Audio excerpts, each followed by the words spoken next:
அகிலத்தின் அன்பான நண்பர்களுக்கு இணைய வணக்கம். மீண்டும் காலையினூடாக இணைந்திருக்கின்றோம். ஈரான் அமெரிக்க போரில் மத்திய கிழக்கில் இருக்கக்கூடிய அமெரிக்க தளங்கள் மீது ஈரான் நடத்திய தாக்குதல் அமெரிக்காவுக்கு மிகப்பெரிய சிக்கலை ஏற்படுத்தி இருக்கின்றது.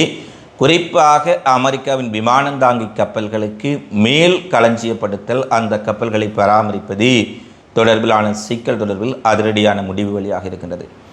உக்ரைனின் மிக முக்கியமான தலைநகரை கைப்பற்றி ரஷ்யா அதிர்ச்சி கொடுத்திருக்கின்றார்கள். திடீரென துருக்கி அமெரிக்காவுக்கு ரஷ்யா ஒரு மிக கடுமையான எச்சரிக்கை விடுத்திருக்கின்றார்கள். கவுதிகள் தாக்குதலை அதிகப்படுத்தி இருக்கும் சூழ்நிலையில் சவுதி அரேபியா திணறி வருகின்றார்கள் என்ற செய்தி தற்போது வெளியாக இருக்கின்றது. இது சார்ந்து உலகில் வெளியான பிந்திய மிக முக்கியமான சம்பவங்களை இந்த காணொலியில் பார்க்கலாம்.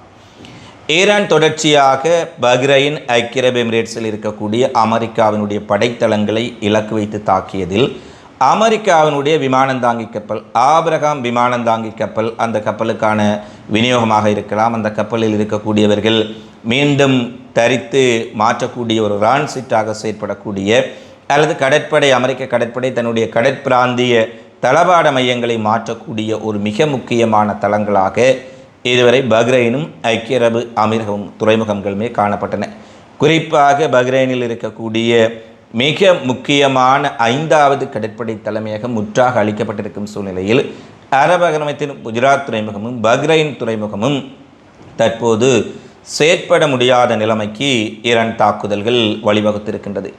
இதுவரை இல்லாத தொடர் தாக்குதலை ஈரான் நடத்தியிருக்கும் சூழ்நிலையில் இந்த தாக்குதல்களில் இருந்து தப்பிப்பதற்காக அல்லது இந்த தளங்கள் செயற்படாத நிலையில் அமெரிக்கா தன்னுடைய கடற்படையின் பிரதான தளவாட மையத்தை அல்லது விநியோக மார்க்கத்தை டியாகோ கார்சியா பகுதிக்கு மாற்றியிருக்கின்றார்கள் என்ற செய்தி வெளியாக இருக்கின்றது. இது அமெரிக்காவுக்கு பின்னடைவு என்பதில் எந்த விதமான ஒரு மாற்று கருத்தும் இல்லை. ஏனெனில் இதுவரை காலமும் மிகப்பெரிய அளவில் செயற்பட்டிருக்கக்கூடிய பஹ்ரைன், ஐக்கிய அரபு அமீரக துறைமுகம் ஆபிரகாம் லிங்கனாக இருக்கலாம், அமெரிக்காவின் போர்க்கப்பலாக இருக்கலாம், அந்த துறைமுகங்களில் நிறுத்தப்பட்டு மீண்டும் ஆயுத தளபாடங்கள் அவற்றுக்கு ஏற்றப்பட்டு அங்கு இருக்கக்கூடிய கடற்படையினர் துறைமுகத்தில் தரித்து மேல அவர்களை கொண்டு செல்லக்கூடிய மிக முக்கியமான துறைமுகங்கள் பஹ்ரைன், அரபு எமிரேட்ஸ், துபாயினுடைய துறைமுகங்களை ஈரான் தாக்குதல்கள் காலி செய்துவிட்ட சூழ்நிலையில் அதிலும் இந்த பஹ்ரைன் கடற்படை தளம்தான் அமெரிக்காவின் உடைய ஒரு கட்டளை மையம், கடற்படையினுடைய கட்டளை மையம் என்று சொல்லும் அளவுக்கு மத்திய கிழக்கில் மிக முக்கியமான ஒரு மையம். பஹ்ரைனுடைய இந்த கடற்படை மையம் பல தடவைகள் ஈரானால் ஏன் தாக்கப்படுகின்றது என்பது பலருக்கு ஒரு புரியாத புதிராக இருந்தது. ஏனெனில் மத்திய கிழக்கில் இருக்கக்கூடிய அத்தனை கடல்களை கண்காணிப்பதற்கு, அமெரிக்காவின் போர்க்கப்பல்கள் நிறுத்துவதற்கு, மீண்டும் தளபாடங்களையும் ஆயுதங்களையும் நிரப்புவதற்கு, எரிபொருள் நிரப்புவதற்கென அத்தனை ஒரு கமாண்ட் சென்டரும் இந்த பஹ்ரைன் கடற்படை தளம். இந்த தளங்களை ஈரானிய தாக்குதல் காலி செய்துவிட்டமையால் துபாய் மற்றும் பஹ்ரைனை விட்டு தற்போது டியாகோ கார்சியா, பிரிட்டனுக்கு அருகாமையில் இருக்கக்கூடிய தளத்திற்கு அமெரிக்கா தன்னுடைய கடற்படை சொத்துக்களையும் இந்த கப்பல்களுக்கான விநியோக மார்க்கத்தையும் மாற்றி இருக்கின்றார்கள் என்று செய்தி வெளியாக இருக்கின்றது. பென்டகனை மேற்கோள் காட்டி நியூயார்க் டைம்ஸ் இந்த செய்தியை வெளியிட்டிருக்கின்றார்கள். ஆனால் ஈரானிலிருந்து ஏறக்குறைய 4000 கிலோமீட்டர் தொலைவில் இந்த டியாகோ கார்சியா இருப்பதால் ஈரான் எப்படியும் இந்த தளங்களை தாக்க மாட்டார்கள் அல்லது தாக்கி அளிக்க முடியாது என்ற எண்ணத்தில் அமெரிக்கா தன்னுடைய கடற்படை நகர்வுகளையும் கடற்படை வளங்களையும் மாற்றியிருந்தாலும் உண்மையில் ஈரானிடம் 4000 கிலோமீட்டர் சென்று தாக்கக்கூடிய ஏவுகணைகள் இருக்கின்றனவா இல்லையா என்பதுதான் மிகப்பெரிய கேள்வி. ஒருவேளை ஈரானிடம் 4000 கிலோமீட்டர் சென்று தாக்கக்கூடிய பாலிஸ்டிக் ஏவுகணைகள் இருந்தால் நிச்சயமாக இந்த டியாகோ கார்சியா தளமும் அடுத்து இலக்கு வைக்கப்படலாம் என்பதுதான் பலருடைய எதிர்பார்ப்பாக இருக்கின்றது. ஏற்கனவே பிரிட்டனுக்கு ஈரான் வெளிப்படையாக குறிப்பிட்டு விட்டார்கள். ஈரான் மீதான தாக்குதல் எந்த ஒரு உதவி வழங்கினாலும், உங்கள் துறைமுகத்தை வழங்கினாலும், விமான நிலையத்தை வழங்கினாலும், உங்களுடைய தரை வான் நிலை பகுதிகள், கடல் பகுதிகள் பயன்படுத்துவதற்கு அமெரிக்காவுக்கோ இஸ்ரேலுக்கோ நீங்கள் அனுமதிகளித்தால் அந்த நாடுகள் எங்களுடைய முக்கிய இலக்காக கொள்ளப்படும் என்பதை ஈரான் தெளிவுபடுத்தி இருக்கின்றார்கள். இந்த சூழ்நிலையில் தான் டியாகோ கார்சியாவுக்கு மாற்றியிருப்பதனூடாக மத்திய கிழக்கில் அமெரிக்காவினுடைய கடற்படை தளங்கள் காலி செய்யப்பட்டிருக்கின்றன ஈரான் தாக்குதலால் என்பது தெளிவாக இருக்கின்றது. இப்போது புரிந்திருக்கும் நண்பர்களுக்கு ஈரான் எதற்காக இந்த அரபு நாடுகளை போட்டு இந்த அடி அடிக்கின்றார்கள், இந்த தாக்குதல் செய்கின்றார்கள். ஏனெனில் அத்தனை ஈரான் மீதான தாக்குதலுக்கும் இவர்கள் சொன்னாலும் சொல்லாவிட்டாலும் அமெரிக்கா நம்பி இருப்பது மத்திய கிழக்கு தளங்களை, விமானங்களை நிறுத்துவது, கப்பல்களை நிறுத்துவது, படைகளை நிறுத்துவது, படைகளை மாற்றுவது, ட்ரேடர்கள் மூலம் கண்காணிப்பது என அத்தனை ஈரான் மீதான தாக்குதலும் என அமெரிக்காவும் ஈரானும் மிக நீண்ட தூரத்தில் இருக்கின்றன. இவற்றுக்கு மிகப்பெரிய அளவில் வழி ஏற்படுத்தி கொடுத்திருப்பது இந்த மத்திய கிழக்கு தளங்கள். இவற்றை காலி செய்யும் நோக்கத்தில் 2 கடற்படை தளங்கள் காலி செய்யப்பட்டிருப்பது ஈரானுக்கு வெற்றி. அமெரிக்காவின் பிடி மத்திய கிழக்கில் குறைந்து வருவதை பார்க்கக்கூடியதாக இருக்கின்றது. ஈரான் அமெரிக்க தலைவர்கள் பேச்சுவார்த்தை நடத்துவதற்கு அமெரிக்காவுடன் மிக முக்கியமாக ஈரான் போர்முனை மட்டுமல்ல, லெபனான், சிரியா, காசா, ஈராக் உட்பட அனைத்து போர்முனைகளும் முழுமையாக போர் நிறுத்தப்பட்டால் மட்டுமே பேச்சுவார்த்தைகள் சாத்தியம் என்பதை மீண்டும் உறுதிப்படுத்தி இருக்கின்றார்கள். லெபனான் முனையாக இருக்கலாம், காசா முனையாக இருக்கலாம், சிரியா முனையாக இருக்கலாம், ஈராக்காக இருக்கலாம், அத்தனை பகுதிகளிலும் தாக்குதலை நிறுத்திவிட்டு பேச்சுவார்த்தைக்கு வாருங்கள் என்ற கோரிக்கையை ஈரானால் விடுக்கப்பட்டிருக்கின்றது. கவுதி அமைப்பு மீண்டும் தாக்குதலை தீவிரப்படுத்தி இருக்கின்றார்கள்.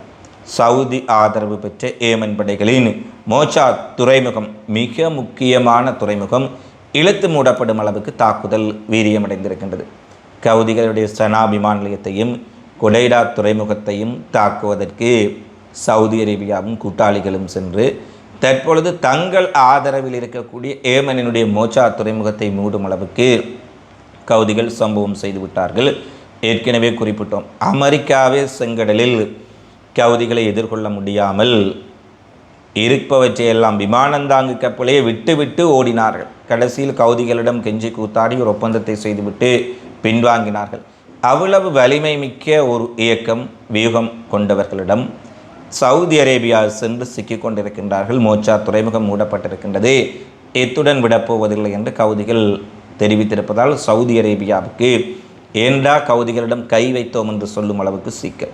ஹெஸ்புல்லா மீண்டும் 2 மாதங்களுக்கு பின்னர் இஸ்ரேல் நிலைகள் மீது 9 தாக்குதலை நடத்தியிருக்கின்றார்கள். ஆளில்லா ட்ரோன்கள், ஏவுகணைகள், குறுந்தூர வெடிமருந்துகள் மூலம் தாக்குதல்கள் நடத்தப்பட்டிருக்கின்றன.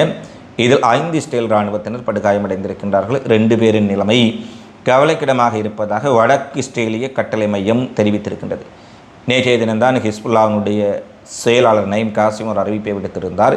ஹிஸ்புல்லா தொடர்ச்சியாக போர் நிறுத்த ஒப்பந்தங்களை மதித்தும் லெபனானினுடைய நன்மை கருதியும் லெபனான் குடிமக்கள் பாதிக்கப்படக்கூடாது என்பதற்காக தொடர்ச்சியாக பொறுமை காத்து வருகின்றார்கள்.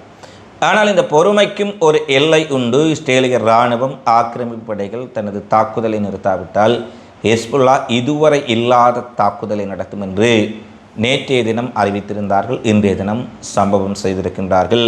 மீண்டும் லெபனான் போர்முனை கொதிநிலைக்கு வந்திருக்கின்றது. இஸ்ரேல் இதற்கு பதிலாக அப்பாவில் லெபனான் குடியிருப்புகள் மீது நடத்தப்பட்ட தாக்குதலில் 3 லெபனானியர்கள் கொல்லப்பட்டதுடன் 10 பேர் வரை காயமடைந்திருக்கின்றார்கள். 20 அடுக்குமாடி குடியிருப்பு கட்டிடங்கள் சேதமாக்கப்பட்டுள்ளது என்ற செய்தி வெளியாகின்றது. எப்போதெல்லாம் ஹிஸ்புல்லா தங்கள் மீது தாக்குகின்றார்களோ அப்போது ஹிஸ்புல்லாவை தாக்குகின்றார்களோ இல்லையோ அப்பாவி லெபனான் மக்களை தாக்குதல் நடத்தி பழிவாங்குவது இஸ்ரேலினுடைய வாடிக்கையாகிவிட்டது என்பதும் இங்கே கவலைக்குரிய விடயமாக இருக்கின்றது. ரஷ்யா உக்ரைன் போர் முனையில் ஒரு மிகப்பெரிய திருப்பம். தென்கிழக்கு உக்ரைனில் மற்றொரு போர்க்கள வெற்றியை ரஷ்யா அறிவித்திருக்கின்றார்கள். சபோரிஷியா பிராந்தியத்தில் உள்ள ரிபால்ஸ்கே கிராமத்தை தங்கள் படைகள் முற்றாக கைப்பற்றியிருப்பதாக ரஷ்ய பாதுகாப்பு அமைச்சகம் அறிவித்திருக்கின்றது. சபோரிஷியா பிராந்தியத்திலே கேந்திர முக்கியத்துவம் வாய்ந்த பகுதியாக இந்த ரிபால்ஸ்கோயே கிராமம் காணப்படுவதாகவும், குறிப்பாக இந்த சண்டையின் போது 200க்கும் மேற்பட்ட உக்ரைன் படைகள் கொல்லப்பட்டதுடன் உக்ரைனுடைய கவச வாகனங்கள், டேங்கிகள் மற்றும் பல்வேறுபட்ட எண்ணெய் குதங்கள் என்பன தாக்கி அளிக்கப்பட்டதாக ரஷ்யா தெரிவித்திருக்கின்றார்கள்.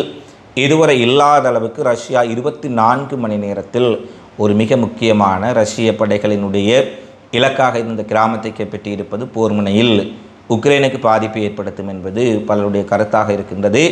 இந்த தாக்குதலில் 15 உக்ரைனிய டேங்கிகளையும் 5 கவச வாகனங்களையும் 3 அமெரிக்கா வழங்கிய வான் பாதுகாப்பு சாதனங்களையும் முற்றாக அளித்திருப்பதாக ரஷ்யா தெரிவித்திருக்கின்றது.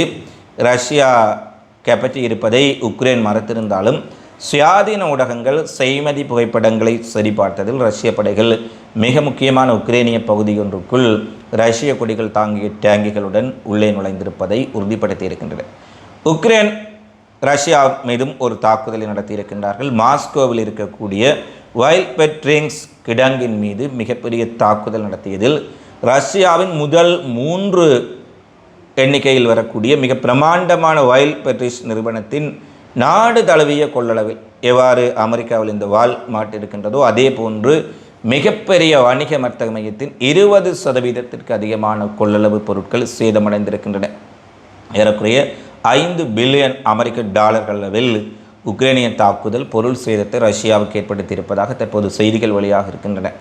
அதாவது உக்ரைன் நடத்திய இந்த தாக்குதலில் $5 பில்லியன் பெறுமதியான ரஷ்யாவினுடைய உணவுப் பொருட்கள், வேறு பொருட்கள், இந்த சில்லறை விற்பனையில் 20% பங்கு வகிக்கக்கூடிய விற்பனை நிலையம் மிகப்பெரிய சேதத்தை சந்தித்திருக்கின்றது. அடுத்து ரஷ்யா நேரடியாக துருக்கி அமெரிக்காவுக்கு மீண்டும் ஒரு எச்சரிக்கை விடுத்திருக்கின்றார்கள். ஐரோப்பா ஸ்திரமாக இருக்க வேண்டுமாக இருந்தால், ஐரோப்பாவில் குழப்பங்களை தவிர்க்க வேண்டுமாக இருந்தால் உக்ரைனுக்கு ஆயுதங்கள் சப்ளை செய்வதை துருக்கி மற்றும் அமெரிக்கா உடனடியாக நிறுத்தி கொள்ள வேண்டும். அல்லாது விட்டால் மிக கடுமையான விளைவுகளை நீங்கள் சந்திக்க வேண்டியிருக்கும் என்ற ஒரு செய்தியை ரஷ்யா விடுத்திருப்பதுடன் துருக்கிக்கு நேரடியாக ட்ரோன்கள், துருக்கியினுடைய வான் பாதுகாப்பு சாதனங்கள் உக்ரைன் நடத்திய தாக்குதலில் பயன்படுத்தப்பட்டிருப்பதை கண்டறிந்திருப்பதாகவும், இது தொடர்பில் துருக்கி உரிய நடவடிக்கைகள் எடுக்காது விட்டால் துருக்கியும் எங்களுடைய எதிரி நாடாக பார்க்கப்படும் என்று ஒரு எச்சரிக்கை நேரடியாக விடுக்கப்பட்டிருக்கின்றது. ஸ்டேலின் உடைய குடியேற்றவாசிகள் மேற்கு கரையில் பலஸ்தீன் குடியிருப்புகள் மீதான தாக்குதல்கள், பலஸ்தீன மக்களுடைய நிலங்களை ஆக்கிரமிப்பது, அவர்களுடைய வளங்களை சுரண்டுவது, தாக்குவது என்பது அதிகரித்திருக்கும் சூழ்நிலையில் தொடர்ச்சியாக பல நாடுகள், பிரான்ஸ், இத்தாலி, பிரிட்டன் போன்ற நாடுகள் இதை உடனடியாக தடுத்து நிறுத்துமாறு கோரிக்கை விடுக்கப்பட்ட போதிலும் கூட அவற்றை மீறி ஸ்டேலினுடைய வலதுசாரி குடியேற்றவாசிகள் காட்டு முராண்டித்தனமாக பலஸ்தீன் மக்களின் கிராமங்களுக்குள் புகுந்து மின்சாரம், குடிநீர் இணைப்புகளை துண்டித்து அட்டூழியம் செய்து வருவதாக அங்கிருந்து வரும் செய்திகள் தெரிவிக்கின்றன. ஸ்டேல் இராணுவம், போலீசார் அருகாமையில் அவர்களுடைய சாவடிகள் இருந்த போதிலும் கூட பலஸ்தீன பிரதேசத்துக்குள் நிகழும் அப்பட்டமான இந்த இன அழிப்பையும் அத்துமீறலையும் தடுப்பதற்கு தவறிவிட்டது மட்டுமல்ல, எந்தவித நடவடிக்கைகளையும் அந்த குடியேற்றவாசிகள் மீது எடுக்காமல் அவர்களை ஊக்குவிப்பதைப் போல செயற்பட்டு வருவதாக மனித உரிமை அமைப்புகள் குற்றம் சாட்டியிருக்கின்றார்கள். இவைதான் தற்போது வரை வெளியான மிக முக்கியமான உலகின் செய்திகளாக, நிகழ்வுகளாக பதிவாக இருக்கின்றன. அவசர பணி நிமித்தமாக வெளியூரில் இருப்பதால் வெளிப்புற படப்பிடிப்பில் ஏதாவது தடங்கல்கள், ஒலி சிரமங்கள் இருந்தால் மன்னித்து கொள்ள வேண்டும் என கேட்டுக்கொண்டு உங்களுடைய மதிப்பான கருத்துக்களை பதிவிடுங்கள். தொடர்ச்சியாக மீண்டும் ஒரு காணொளியில் சந்திப்போம். நன்றி, வணக்கம்.